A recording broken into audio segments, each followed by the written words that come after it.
The name J appears in our alphabet, Yeah. scholastically speaking, Okay. only 500 years ago. So it means that Jesus himself never had that name being used on him. So the name Jesus we are using is foreign. I'm just talking as a scholar. Okay. How that impacts on you, that's another story. If you want information, I'll give you raw as it is. 100%. So the name Jesus, yes. only appears on our alphabet as of 500 years ago. So And the he lived question, way before 500. 1,500 years prior to that.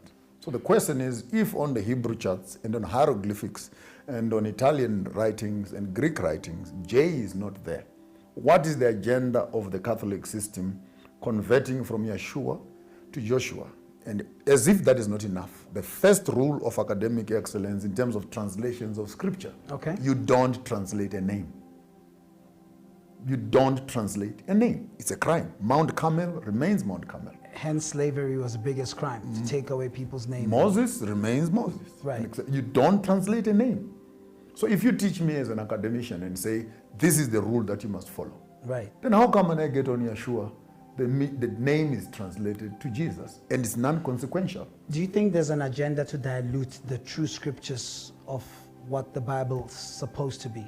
Was there an agenda to even minimize African significance in the Bible? If we can go back on the text itself, you would find that the European does not appear on the text. Let's agree on that as a start-off point. The only time you see the European appearing on the text is on writings such as the Romans, which is a New Testament phenomenon. That Paul. Herod, Okay. when Yeshua was born, he was being taken to be counted.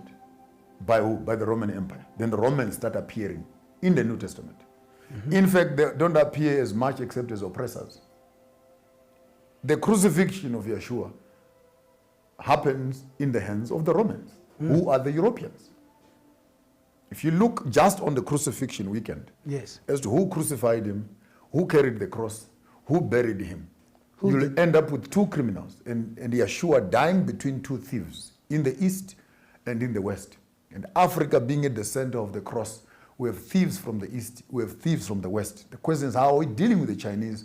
How are we dealing with the Americans? But that's more at a spiritual level. 100%. But in the history space itself, Joseph of Arimathea, Simon of Cyrene, and etc., people who come to rescue Yeshua on the cross are fellow black people.